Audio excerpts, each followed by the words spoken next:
प्रस्थान करें। तो परीक्षित ने सुखदेव जी महाराज जी से प्रश्न किया, गुरुदेव, मनु महाराज की 3 बेटियों के वंश का हम लोगों ने विस्तार से वर्णन किया। आकुर्ति देवहूति सो प्रसूति ऋतु विश्रुता।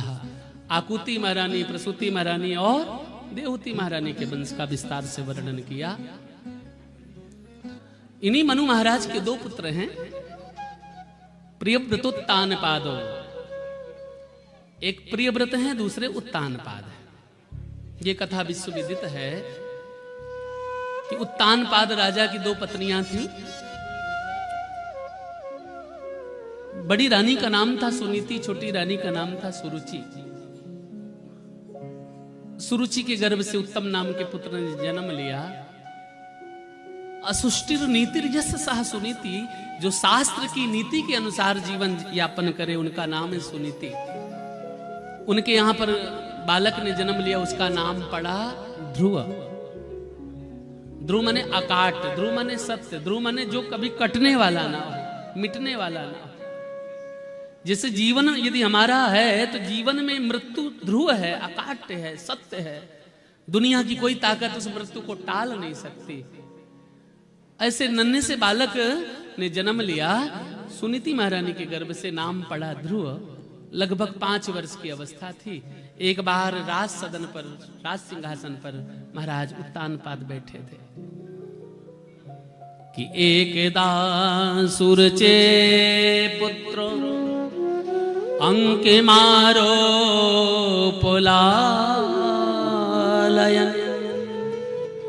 उत्तमं नारुरुक्षन्तम ध्रुवम राज्याभ्यनंदत।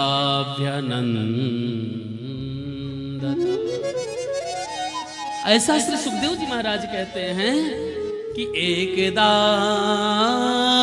सुरचे पुत्रम, सुरुचि का जो पुत्र जिसका नाम उत्तम है, उत्तम को अपनी गोदी पर महाराज उत्तानपाद लेकर के खिला रहे थे। तभी अंक मारो पलालयन, तभी महाराज ध्रुव जी महाराज जो छोटे हैं, 5 वर्ष के बालक हैं, ध्रुव जी महाराज भी उस सिंहासन पर बैठना चाहते थे, लेकिन सिंहासन ऊंचा था, छोटा बालक था, ऊपर चढ़ना चाहता था, नहीं चढ़ पाया सिंहासन पर, पिता की गोदी पर नहीं बैठ पाया। तभी सुरुचि महारानी आई और हाथ पकड़ करके ऐसे झजकोर दिया, क्यों रे, तू राजा की गद्दी पर बैठेगा? हाँ मौसी, मैं भी तो पिता की गोदी पर बैठना चाहता हूं। बोले जा, तुझे यदि इस गोदी पर बैठना है, राजा की गोदी पर बैठना है ना, तो पहले जंगल में जाकर के परमात्मा का भजन कर। जब परमात्मा कभी दर्शन दे तब कहना कि अगला जन्म मुझे सुरुचि के गर्भ से देना, तब तो इस गद्दी पर, इस गोदी पर बैठने का अधिकारी है। सुखदेव जी कहते हैं, परीक्षित, आज सुरुचि ने अपने गर्भ को भगवान के भी दर्शन से श्रेष्ठ मान लिया। इसलिए पिता गुरुस्तम जगदात्मधीशो, पिता और गुरु संसार में ऐसी औषधि हैं कि हर बीमारी की औषधि पिता और गुरु और मां ही तो होती है। आज जगत पिता को ललकारा ध्रुव जी ने गर्म गर्म श्वासें लेते हुए, क्योंकि 3 हट बहुत प्रबल है।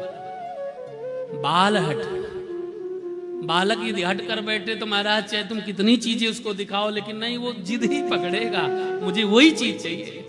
आज ध्रुव जी का यहां पर बाल हट है। दूसरा राज हट, राज सत्ता पर बैठने वाले दुर्योधन ने राज हट किया था और भगवान श्री कृष्ण ने स्वयं समझाने का प्रयास किया, लेकिन राज हट के कारण दुर्योधन की सत्ता नष्ट हो गई।